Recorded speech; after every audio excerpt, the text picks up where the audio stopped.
जी की जय, भगवत गीता जी।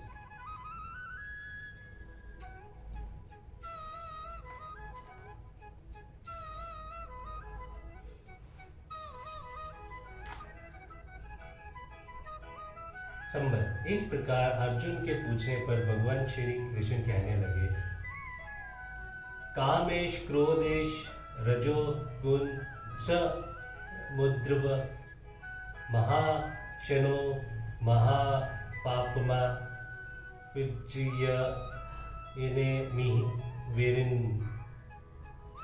श्री भगवान बोले, रजोगुण से उत्पन्न हुआ ये काम ही क्रोध है। ये बहुत खाने वाला अर्थात भोगों से कभी ना अदाने वाला और बड़ा पापी है। इसको ही तुम इस विषय में वैरी जान। काम और क्रोध इन दोनों पदों के साथ दो बार एश पद के प्रयोग का क्या भाव है तथा रजोगुण समुद्र विशेषण का संबंध किस पद के साथ है? 34वें श्लोक में ये बात कही गई थी कि प्रत्येक इंद्रियों के विषय में रहने वाले राग और द्वेष ही इस मनुष्य को लुटने वाले डाकू हैं। उन्हीं दोनों के स्थूल रूप काम क्रोध है। ये बात दिखलाने के लिए तथा इन दोनों में भी क्रोध है, ये बात दिखलाने के लिए इन दोनों में भी काम प्रधान है, क्योंकि ये राग का स्थूल रूप है, इसी से क्रोध की उत्पत्ति होती है। ये दिखलाने के लिए काम और क्रोध इन दोनों के पदों के साथ एश पद का प्रयोग किया गया है। काम की उत्पत्ति राग से होती है, इस कारण रजोगुण समुद्र विशेषण काम पद से ही संबंध रखता है। यदि काम और क्रोध दोनों ही मनुष्य के शत्रु है, तो फिर भगवान ने पहले दोनों के नाम लेकर फिर अकेले काम को शत्रु समझने के लिए कैसे कहा है?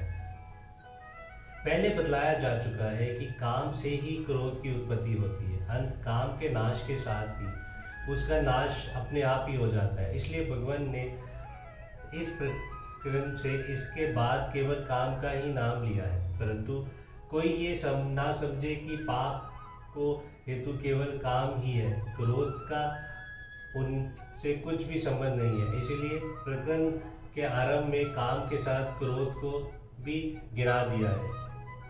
काम की उत्पत्ति रजोगुण से होती है या राग से? रजोगुण से राग की वृद्धि होती है और राग से रजोगुण की। अंत इन दोनों का एक ही स्वरूप माना गया है। इसीलिए काम की उत्पत्ति के दोनों ही कारण है।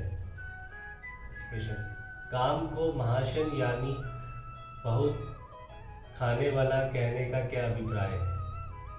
इससे यह दिखलाया गया है कि ये काम भोगों को भोगते भोगते कभी तृप्त नहीं होता। जैसे धृत और ईंधन से अग्नि बढ़ती है, उसी प्रकार मनुष्य जितने ही अधिक भोग भोगता है, उतनी ही अधिक उसकी भोग तृप्तता बढ़ती जाती है।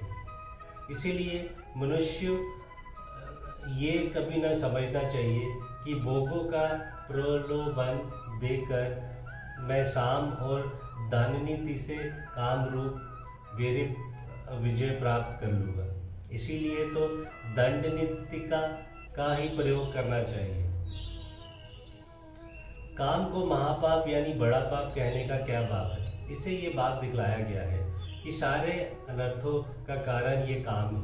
मनुष्य को बिना इच्छा पापों में नियुक्त करने वाला ना तो प्रारब्ध है और ना ईश्वर ही है। ये काम ही इस मनुष्य को नाना प्रकार के भोगों में आश्रय करके उसे बलात्कार से पापों में प्रवृत्त करता है। इसीलिए महान पापी है।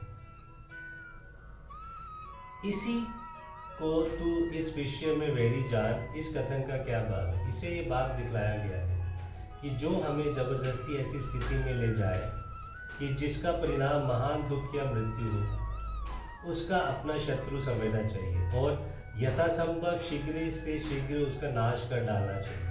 ये काम मनुष्य को उसकी इच्छा के बिना ही जबरदस्ती पापों में लगाकर उसे जन्म मरण रूप और नरक भोग रूप महान दुखों का भागी बनाता है। अंत कल्याण मार्ग में इसी को अपना महान शत्रु समझना चाहिए। ईश्वर तो परम दयालु है और प्राणियों के सुहृद है। वह किसी को पाप में कैसे नियुक्त कर सकते हैं, और प्रारब्ध पूर्वकृत कर्मों के भोग का नाम है। उसमें किसी को पाप में प्रवृत्त करने की शक्ति नहीं है। अंत पापों में प्रवृत्त करने वाला वैरी दूसरा कोई नहीं, ये काम ही है। जय श्री कृष्ण जी की जय।